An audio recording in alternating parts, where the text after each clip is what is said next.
palavras que descrevem os membros da igreja.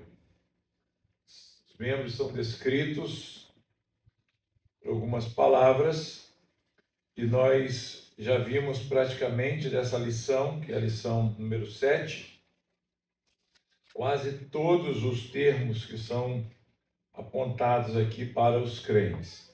Na nossa última aula aqui da EBD, nós pudemos ver sobre os peregrinos. Crentes são descritos como peregrinos.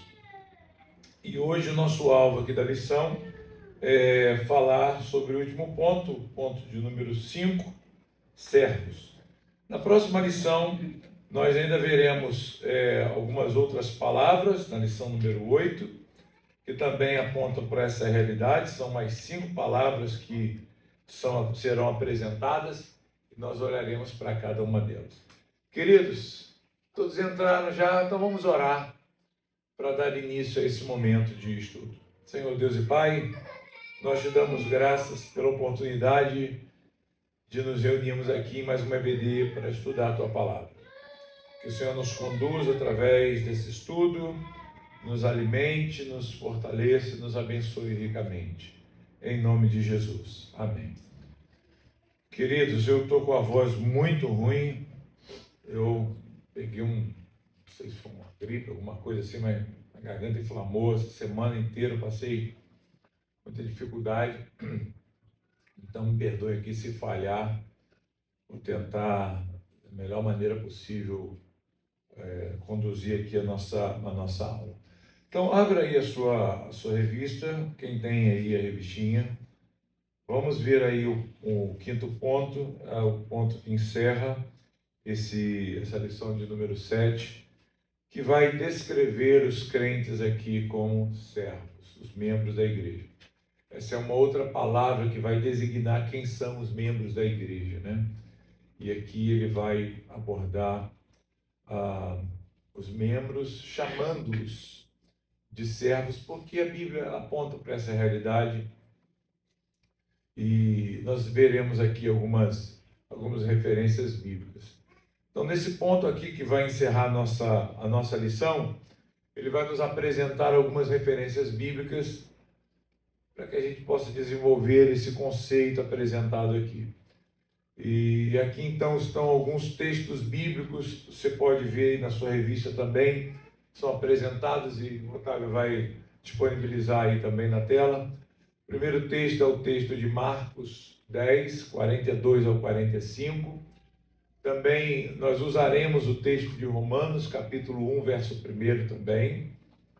E na primeira carta aos Coríntios, capítulo 4, o verso de número 5. Alguns outros textos nós leremos ao longo aqui do nosso tema, da nossa aula, e veremos aqui como que eles são apresentados. Se os irmãos estudaram a lição, acredito que sim, vão perceber que esses 3 versículos que foram citados aí, eles vão conduzir ao desenvolvimento do tema apresentado na própria lição, em cada parágrafo. Nós vamos olhar para o texto bíblico, tanto no Antigo Testamento quanto no Novo Testamento, onde esse termo ele é apresentado e sendo aplicado àqueles que pertenciam ao povo da aliança, nesses 2 momentos, seja lá na antiga aliança, na aliança que o povo judeu participava em Abraão, quanto também na nova aliança inaugurada por Cristo Jesus. Se nós formos buscar nos textos bíblicos, nós vamos ver alguns homens que foram chamados de servos de Deus. Então vamos lá para Abraão, que inaugura aqui essas referências, e olhar para o texto de Gênesis, capítulo 26, verso 24. Gênesis 26, 24 vai ser colocado aí na tela para os irmãos poderem ler. É só uma referência para que a gente tenha um contexto melhor. Na mesma noite lhe apareceu o Senhor e disse: eu sou o Deus de Abraão, teu pai. Não temas, porque eu sou contigo. Abençoar-te-ei e multiplicarei a tua descendência por amor de Abraão, meu servo. Então, aqui nós vamos ver o próprio Deus, né, dando testemunho a respeito de quem era Abraão. E Abraão é conhecido também dentro da linguagem bíblica como servo do Senhor. A Bíblia faz referência a Moisés, que frequentemente é referido como servo do Senhor. Vamos olhar Êxodo, capítulo 14, verso 31, que diz assim: E viu Israel o grande poder que o Senhor exercitara contra os egípcios, e o povo temeu ao Senhor e confiou no Senhor e em Moisés, seu servo. Também em Números, capítulo 12, os versos 7 a 8, vamos olhar mais uma referência desse termo aí aplicado a Moisés. Não é assim com o meu servo Moisés, que é fiel em toda a minha casa. Boca a boca falo com ele claramente, não por enigmas, pois ele vê a forma do Senhor. Como, pois, não temeste falar contra o meu servo, contra Moisés? Então, está aqui a referência. Os irmãos podem, talvez, na pesquisa que os irmãos queiram fazer, encontrar outras referências também. Vamos ver Davi, 2 de Samuel, capítulo 7, eu separei o versículo 5 aqui para a gente olhar. Diz assim: Vai, diz a meu servo Davi, assim diz o Senhor, edificar-me-ás tu casa para minha habitação. E no Salmo 89, versículo 20, diz: Encontrei Davi, meu servo, com o meu santo óleo o ungi. E também nós vamos ver essa referência, eu trouxe aqui apenas duas, mas aos profetas de Deus que também eram chamados assim de servos do Senhor.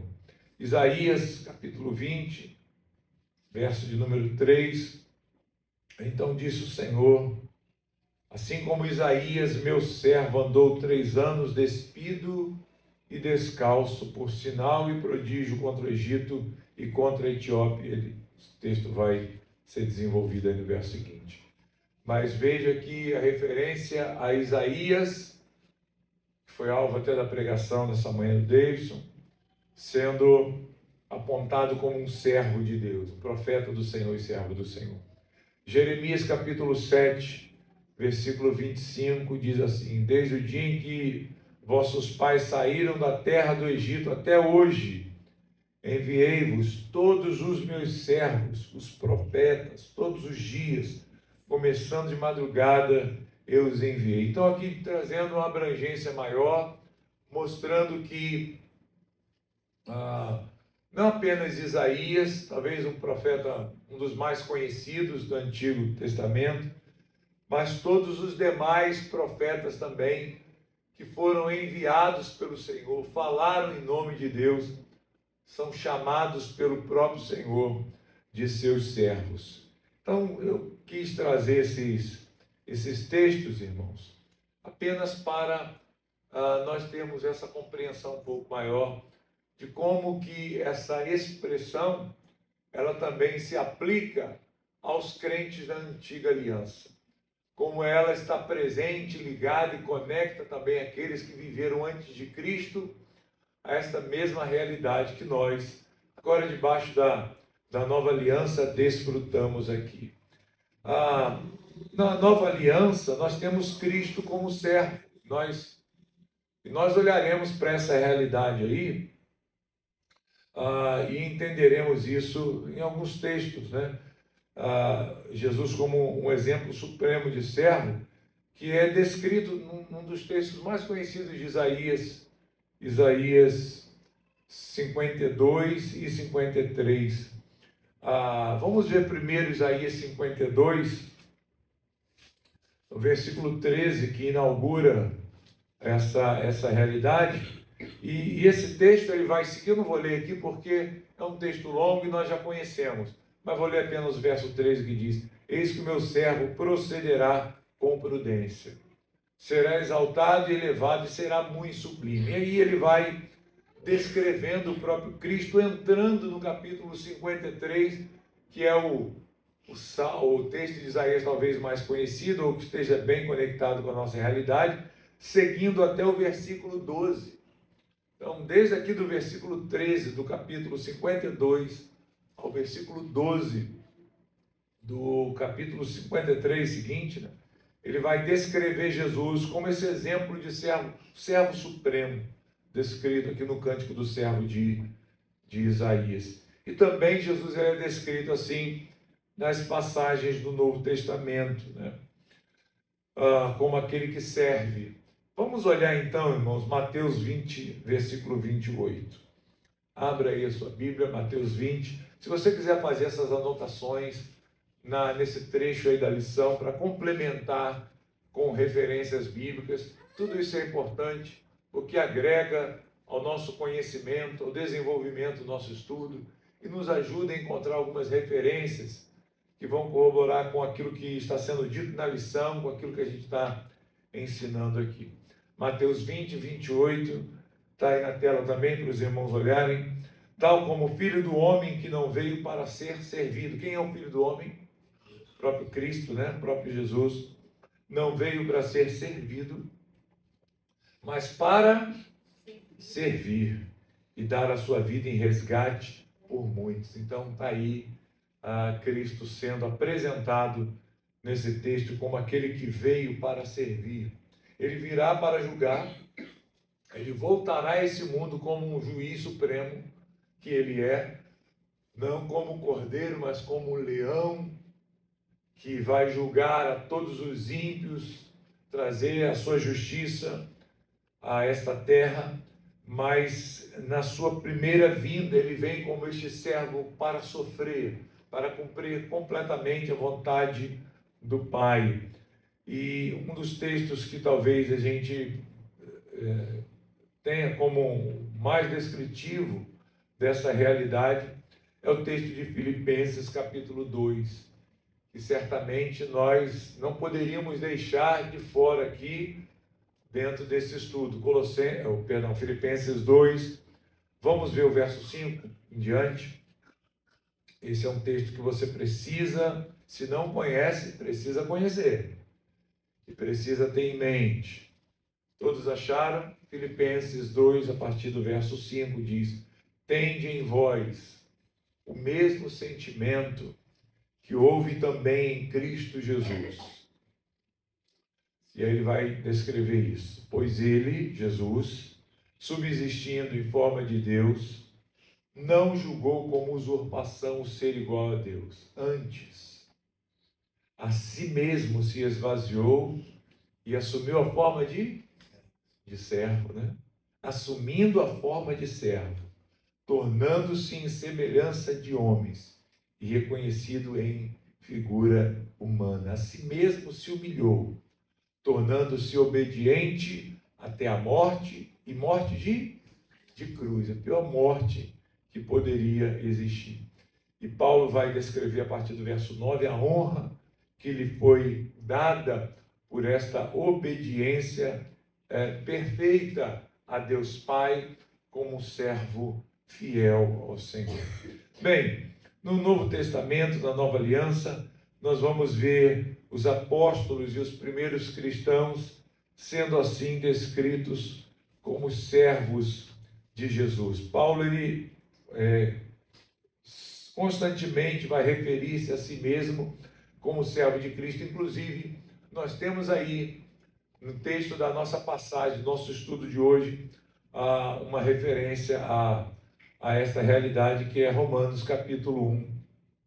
Versículo 1, nós vamos ver depois então esse texto, mas também aqui em Filipenses e na carta a Tito, ele inaugura esses dois livros, essas duas cartas, escrevendo assim: Paulo e Timóteo, servos de Cristo Jesus. Não só o apóstolo Paulo, mas também Timóteo, que era cooperador e um pastor, um jovem pastor com Paulo.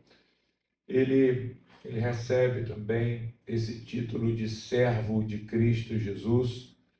No capítulo também 1 de Tito, da carta a Tito, nós vamos ver no verso inicial, Paulo, servo de Deus e apóstolo de Jesus Cristo, para promover a fé, que é dos eleitos de Deus e o pleno conhecimento da verdade, segundo a piedade.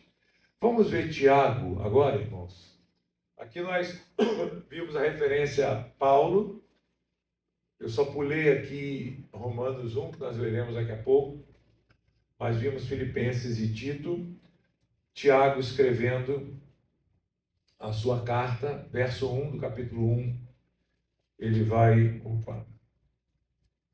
mostrar essa mesma realidade. Tiago 1, verso 1 diz: Tiago, servo de Deus e do Senhor Jesus Cristo, as 12 tribos que se encontram na dispersão, saudações. Então, até o próprio Tiago, os irmãos sabem, Tiago aqui não é Tiago apóstolo. Esse Tiago que escreve a carta é o meio-irmão, ou irmão de Jesus, né?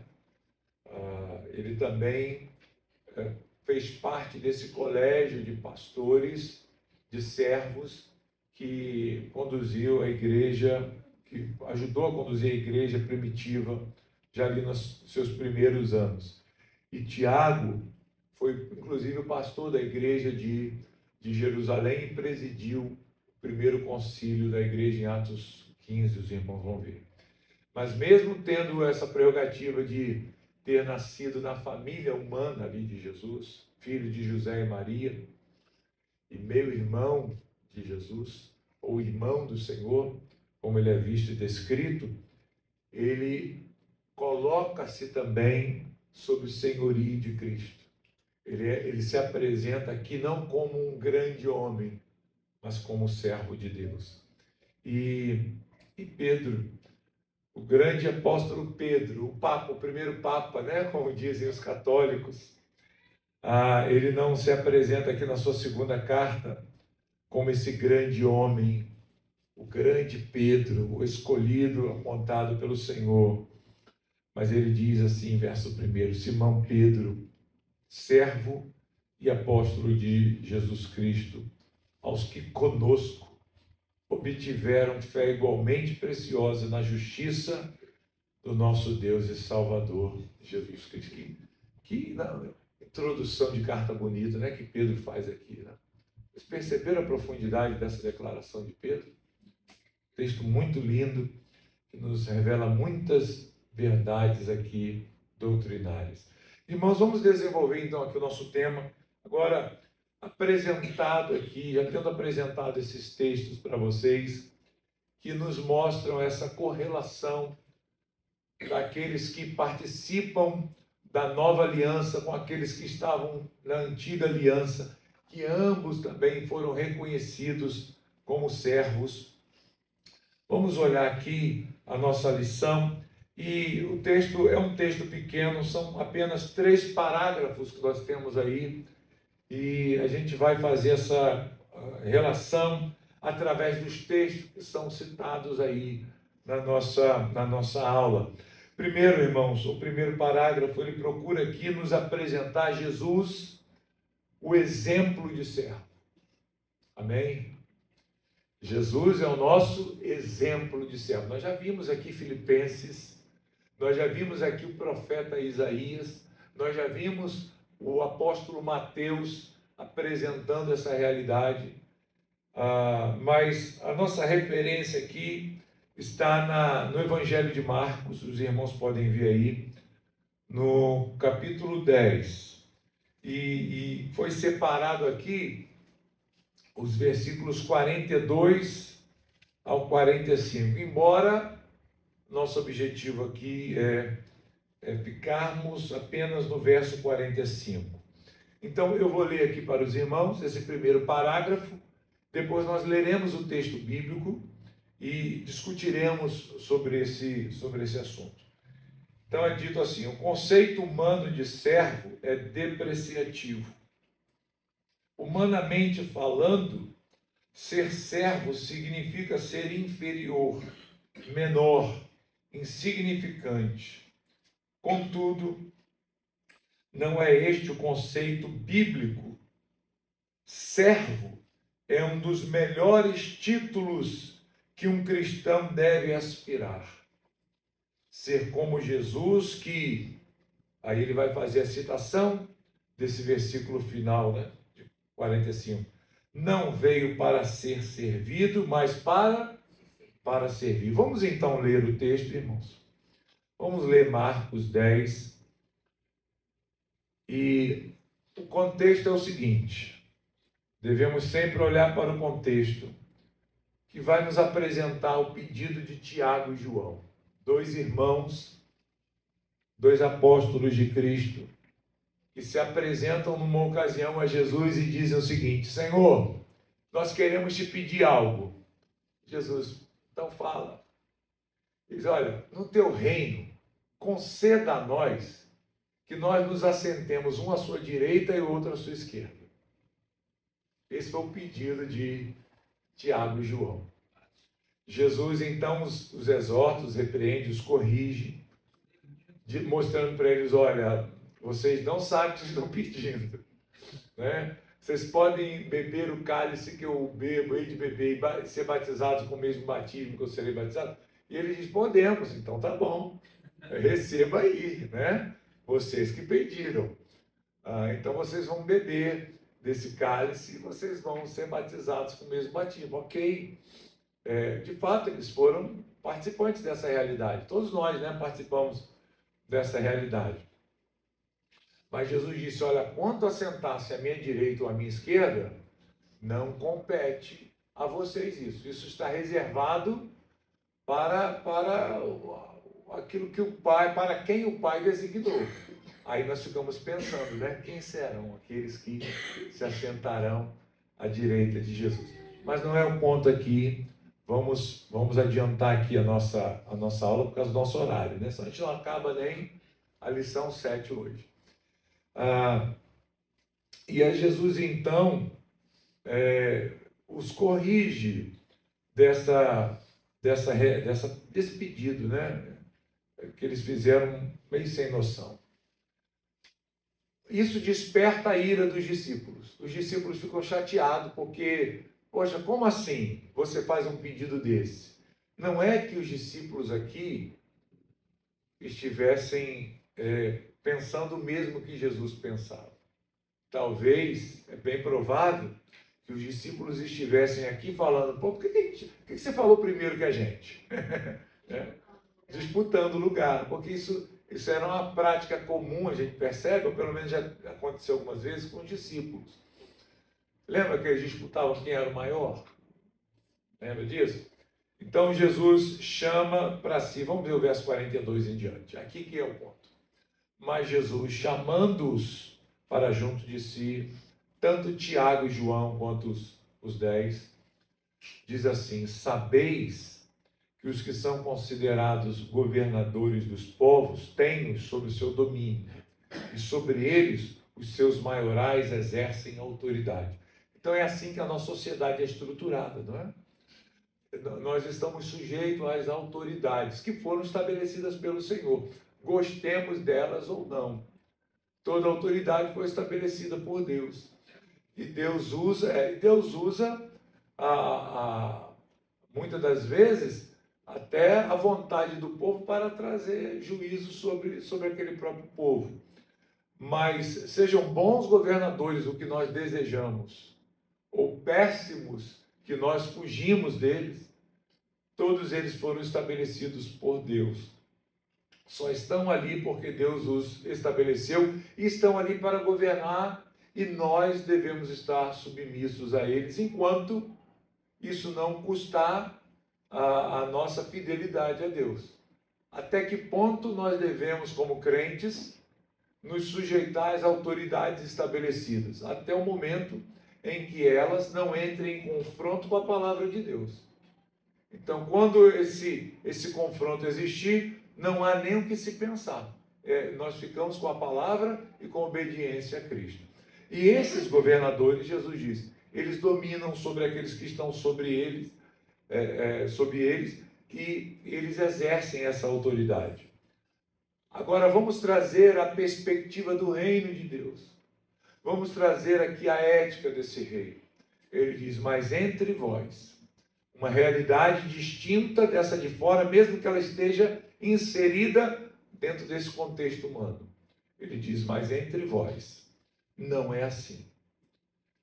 Pelo contrário, quem quiser tornar-se grande entre vós, será esse o que vos sirvam.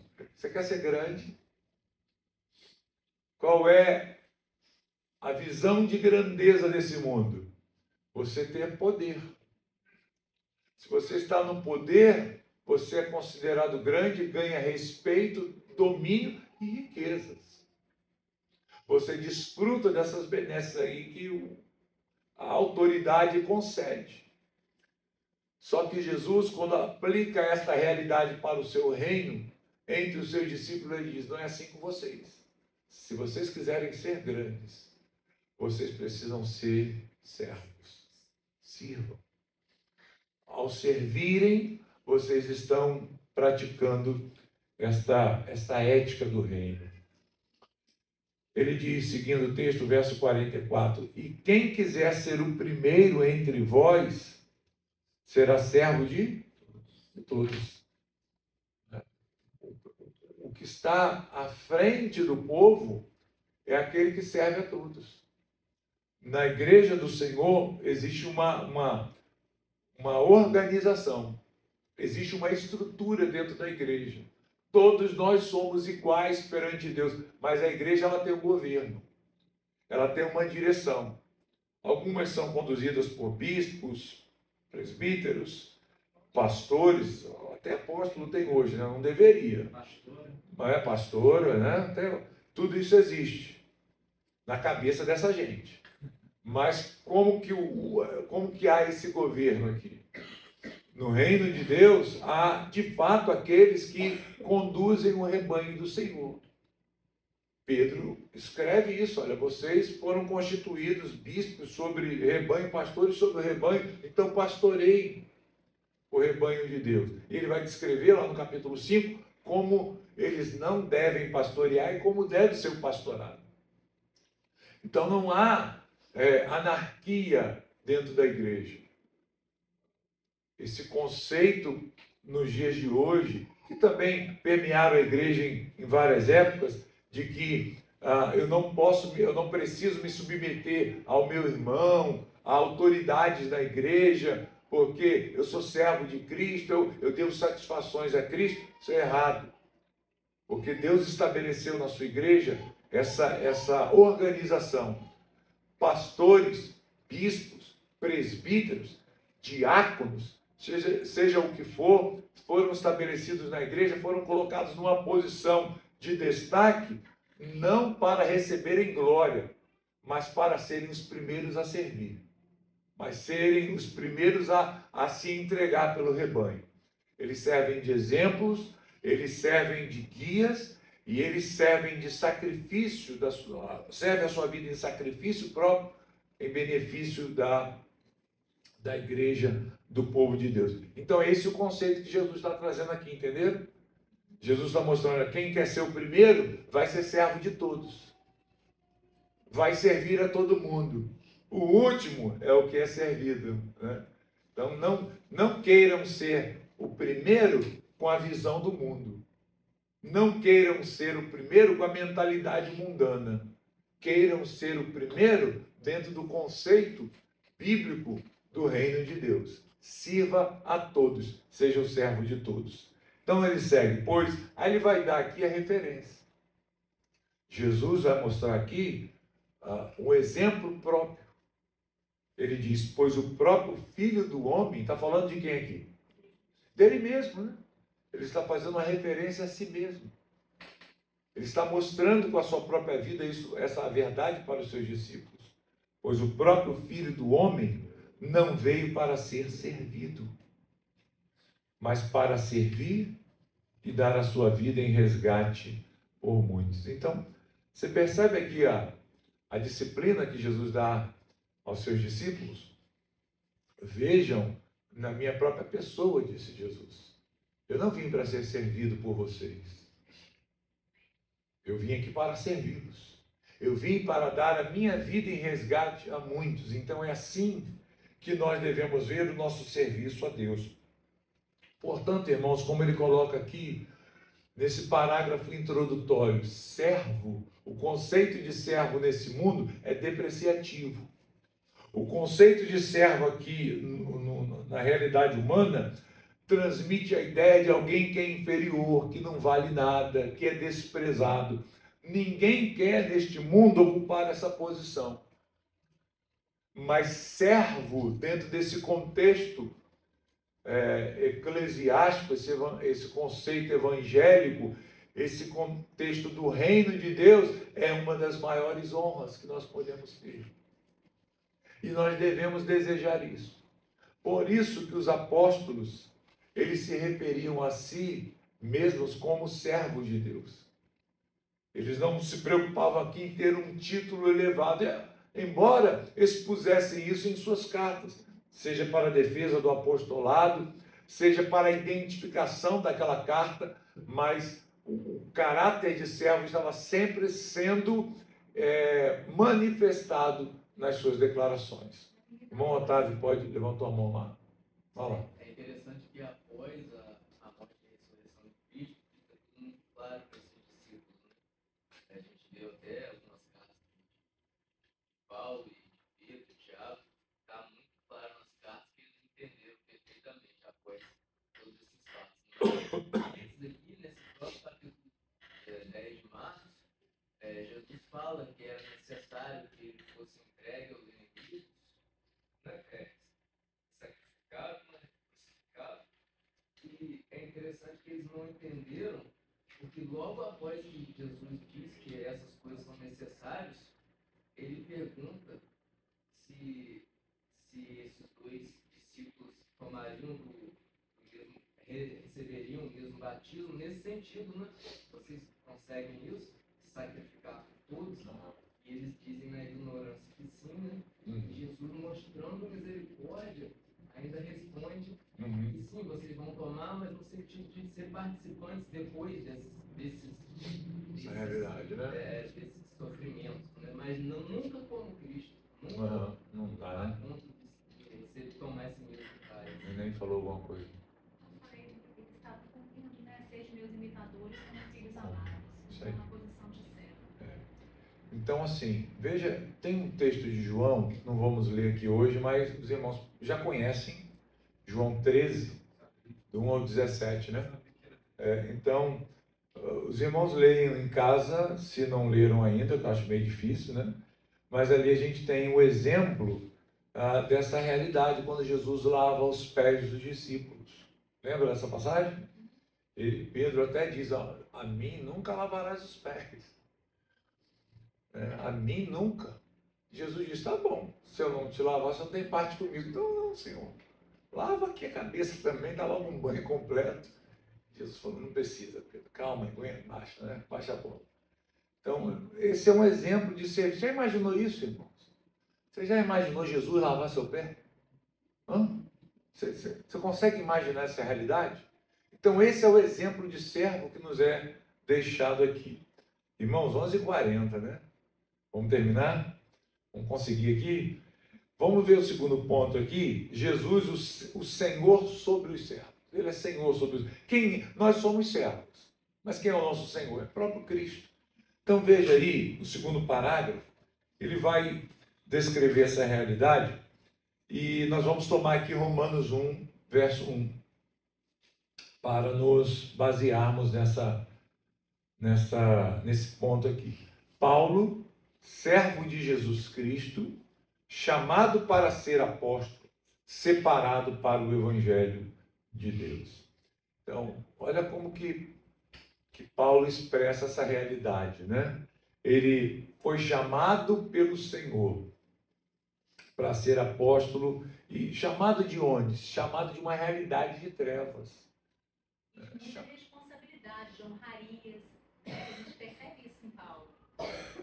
que ele recebeu, né? Isso aí, né? Enquanto salvo. Aham. É pela posição que depois ele vai ignorar, né? Depois ele vai dizer, isso aí não é nada para mim, eu considero como um refúgio. Então, veja que Paulo ele se apresenta aqui como um servo de Cristo, né? Foi chamado para ser apóstolo, mas ele foi chamado como servo primeiro. E dentre os seus servos, Deus separou alguns para compor esse número designado por ele de apóstolos para servir no serviço do Senhor. Então, vamos ler aí agora esse parágrafo que sustenta esse versículo, ou melhor, né? Que nos conduz a essa verdade declarada aqui no versículo. A igreja é composta de ex-escravos do reino das trevas, da vaidade, da soberba humana e das concupiscências que há no mundo. Aqui todos nós participamos dessa realidade, não é? Não há ninguém bom dentro da igreja que vivia uma vida belíssima, boníssima, e que Deus, portanto, chamou sob essa condição. Não. Todos nós estávamos debaixo dessa escravidão terrível, desgraçada do pecado. Nós já vimos aqui que nós pertencíamos ao reino das trevas. Então ele diz assim, um verdadeiro liberto é aquele que se deixa guiar pela vontade divina, sujeitando-se absolutamente a ela. Jesus Cristo é o Senhor da igreja, o direito de compra. Então aqui nós temos algumas referências que mostram o valor do sangue que foi derramado por Jesus, o preço alto que ele pagou pelos nossos pecados. Veja aí 1 Coríntios 6:20, eu não vou ler aqui, mas os irmãos certamente já passaram pelo texto e já leram. Depois a referência de 1 Pedro 1:18 e Efésios 1:7, se você não tem a lição, quiser anotar essas referências aí. Isso faz de Jesus, nosso Senhor legítimo, no sentido mais absoluto do termo. Então, por que ele é Senhor sobre nós? Porque ele nos comprou, gente. Ele veio como servo, mas como servo ele cumpriu a vontade de Deus, pagou o preço necessário pelo nosso resgate, pela nossa redenção. Ele recebeu essa honra da parte do Pai e agora nós fomos chamados por ele, pela mensagem do Evangelho, regenerados e fomos transportados para o seu reino. Vivemos agora como servos de Deus e nós temos ele como Senhor sobre nossas vidas? Não, assim, em todos os sentidos. Por quê? Porque ele é o Criador de todas as coisas. Sendo o Criador, ele é dono de tudo. A ele pertence todas as coisas, até aqueles que estão sob juízo. Deverão chamá-lo de quê? De Senhor. Diante dele, todo joelho o quê? É só o joelho do crente que está dizendo aqui, que vai se dobrar? Não. Toda língua confessará que ele é o quê? Que Jesus Cristo é só o crente que vai confessar isso? Não. Todos confessarão, porque ele é Senhor sobre tudo. Ele é Senhor sobre todas as pessoas desse mundo, todos aqueles que já viveram nesse mundo, todos os anjos, caídos ou não, ou confirmados. Ele é Senhor sobre toda a natureza, em todas as esferas. Ele é o Criador, ele é Senhor por direito. Ele é Senhor de nossas vidas também, numa dimensão de que ele comprou-nos do nosso pecado. Ele pagou o preço por nós. Nós somos escravos, servos de Cristo. A palavra que é usada aqui, doulos, é isso. É alguém que foi comprado, alguém que foi um escravo que foi tirado da sua condição de um senhor e passado para outro. Então, por isso, ele tem um direito sobre nossas vidas. Ele é Senhor da sua igreja e do seu povo, né? E sobre toda a criação também. Agora, dentre esses servos que há na igreja de Cristo, o Senhor separa alguns para tarefas especiais, né? Aqui nós vimos o exemplo de Paulo, que era um servo e, sendo servo, foi chamado pelo Senhor para ocupar um ofício de apóstolo, dentro da igreja. Agora, isso torna alguém maior ou menor do que o irmão? Não, né? Paulo era servo igual a qualquer outro. Pedro também. Ninguém é maior ou melhor que o outro na igreja de Deus, irmãos. O que acontece é que a alguns servos é dado a tarefa de cumprir o propósito de Deus no serviço em alguma área. Alguns deles ocupam uma posição mais elevada no seu ofício, de conduzir, de orientar, de corrigir, de ensinar, de ministrar. Mas ele é ele é um servo como qualquer outro servo. Qual é o benefício? Qual o benefício dessa nossa sujeição, dessa nossa servidão? O terceiro parágrafo vai responder isso. Quer que eu leia? Leia então, né? Servir a Cristo vive frente da falsa liberdade que o mundo e o pecado oferece, que é, na realidade, a forma mais terrível e cruel de escravidão que existe. Os indivíduos não regenerados são livres para se tornar mais perversos, mais escravizados pelo pecado. Perdemos a nossa vida quando aceitamos Cristo somente para tornar a achá-la. Isso está de conformidade com a mensagem do Senhor Jesus em Mateus 16:25. O amor de Cristo é que nos constrange a sermos seus servos. Amém. Então vamos ver aí, queridos, a passagem que fundamenta isso que foi dito aqui. Ele toma aqui por base 1 de Coríntios 4, né? 1 de Coríntios 4, versículo 5. Acharam aí? Portanto, nada julgueis antes do tempo, até que venha o Senhor, o qual não somente trará à plena luz as coisas ocultas das trevas, mas também manifestará os desígnios dos corações. E então, cada um receberá o seu louvor da parte de Deus. Então, o que o texto aqui procura nos mostrar é que nós fomos tirados, livres das cadeias do mundo, do que ele chama aqui da pior escravidão. E por que a pior escravidão? Porque, de fato, isso aqui só redunda em punição e ira. A pior escravidão que existe é aquela em que o Senhor liberta as amarras daqueles que não são seus servos para se entregarem profundamente aos seus pecados e a praticarem seus atos impróprios cada vez mais. Já os servos recebem o que do Senhor? Poder para se afastar dessas coisas e viver longe de tudo isso, que, como é dito aqui, é uma perda. Nós tivemos que abrir mão dessas coisas. Nós renunciamos a essas coisas para ganhar o quê? A vida eterna, para ganhar a Cristo. Paulo perdeu tudo para achar a Cristo, para ganhar a Cristo. Considerou tudo como perda para ter a sublimidade do conhecimento de Cristo Jesus, como ele disse. Então, esta é a herança concedida a todos aqueles que servem ao Senhor. O benefício da nossa sujeição a Deus, ele vai aparecer nesse mundo, nós desfrutaremos dessa realidade, mas no mundo por vir mais ainda. Mais ainda, porque nós receberemos do Senhor a recompensa que Ele está preparada para cada um dos seus servos. Qual será? Nós não sabemos. A eternidade já nos satisfaz demais, né? Ao lado do Senhor.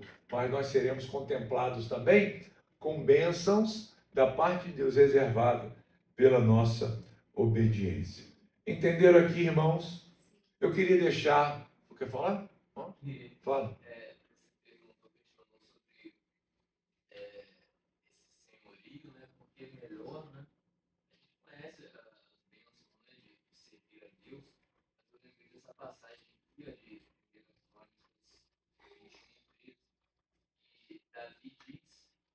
Prefere cair nas mãos de Deus, mesmo conhecendo a Deus, sua severidade, a sua justiça, do que cair nas mãos dos homens, né?